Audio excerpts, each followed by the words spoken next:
Anda dapat penolakan seperti ini, "San, saya nggak bisa gabung, San. Saya nggak bisa jualan."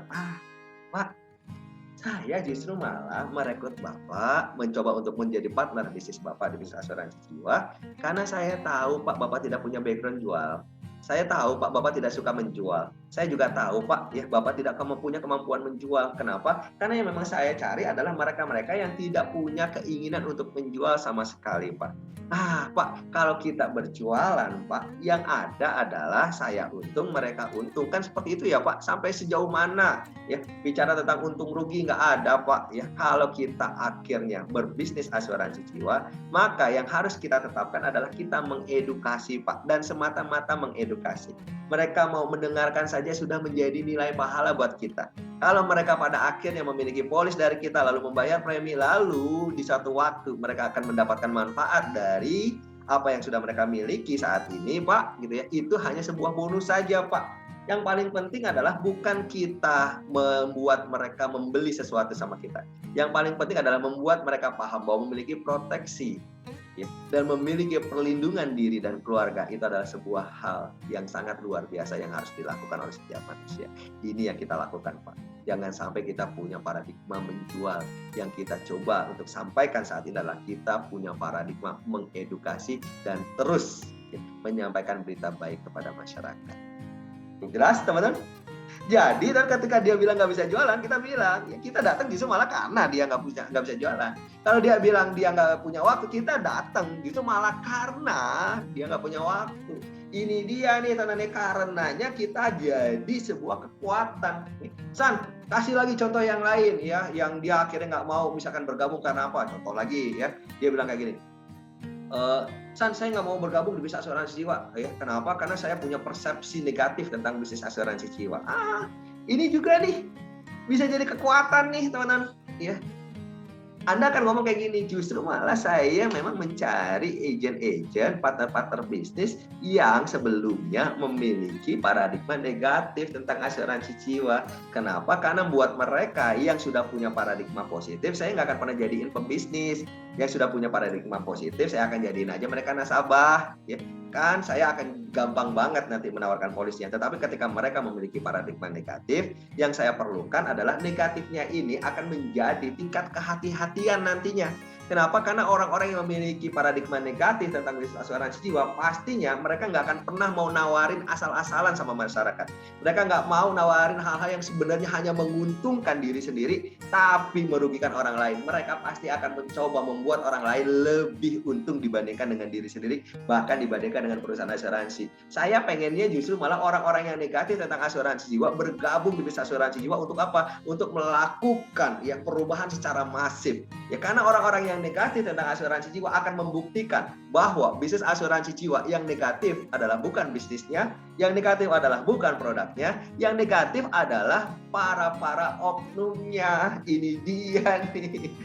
Kalau kita hadir nih sebagai pasukan khusus di bisnis asuransi jiwa, orang-orang yang tadinya negatif tentang asuransi jiwa, maka ketika kita menawarkan asuransi jiwa, kita akan coba untuk cek ya, dan menyampaikan berita baiknya bahwa kita adalah orang-orang yang positif.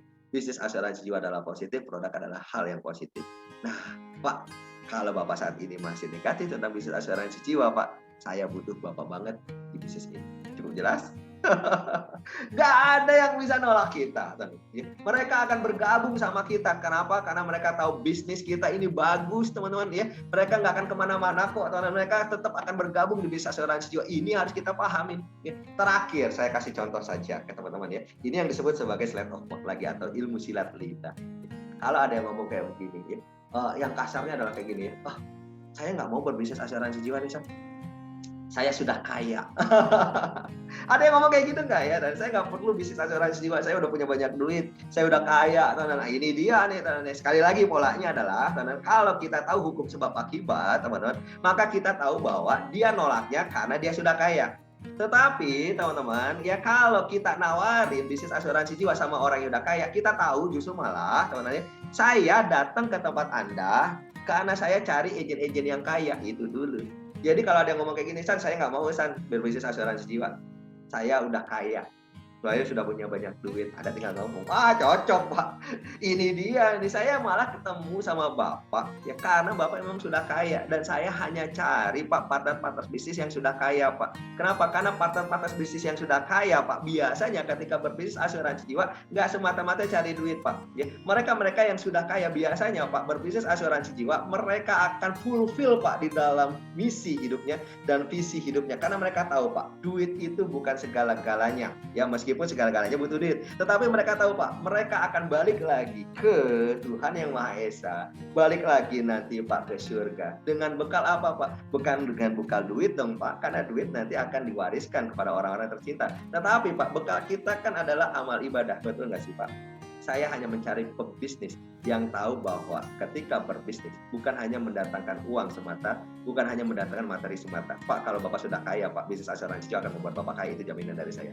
Tetapi, Pak, ketika Bapak sudah kaya, Pak, bisnis asuransi jiwa akan membuat Bapak lebih banyak pahala dan nilai ibadah, Pak. Bukankah ini yang kita coba cari, Pak, ketika kita sudah kaya?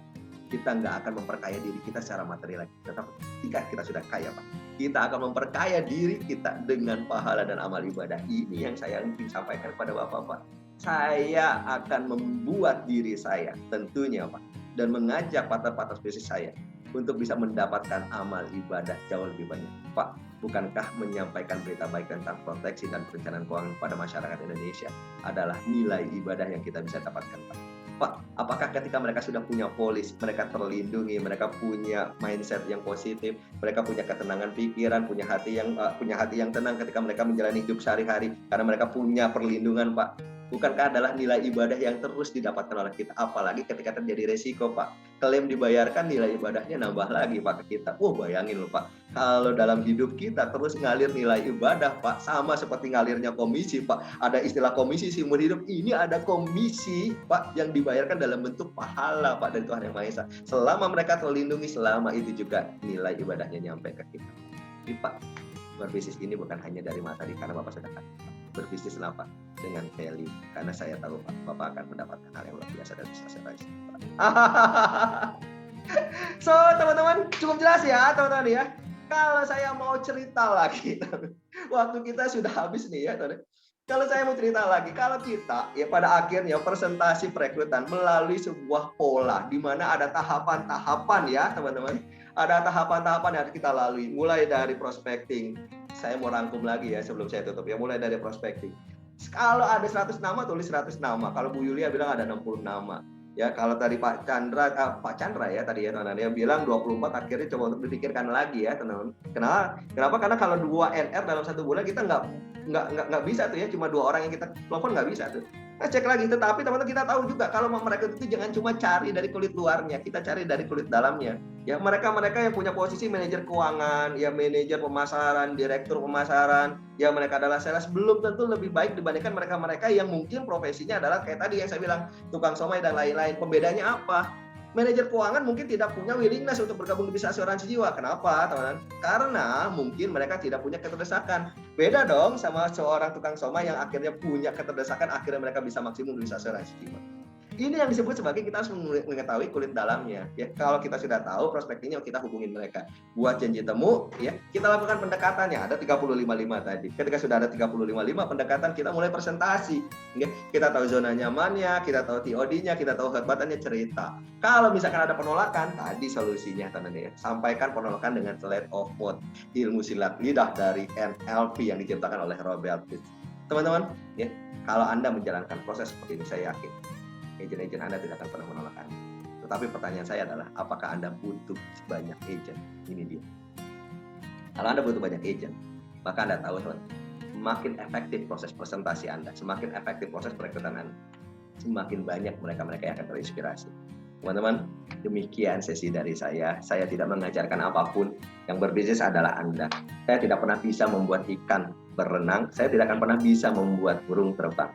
Yang saya bisa sampaikan adalah saya menginspirasi agar burung terbang lebih elegan, ikan berenang lebih canggih lagi. Terima kasih, teman-teman. Mungkin kita akan bertemu di sesi-sesi berikutnya.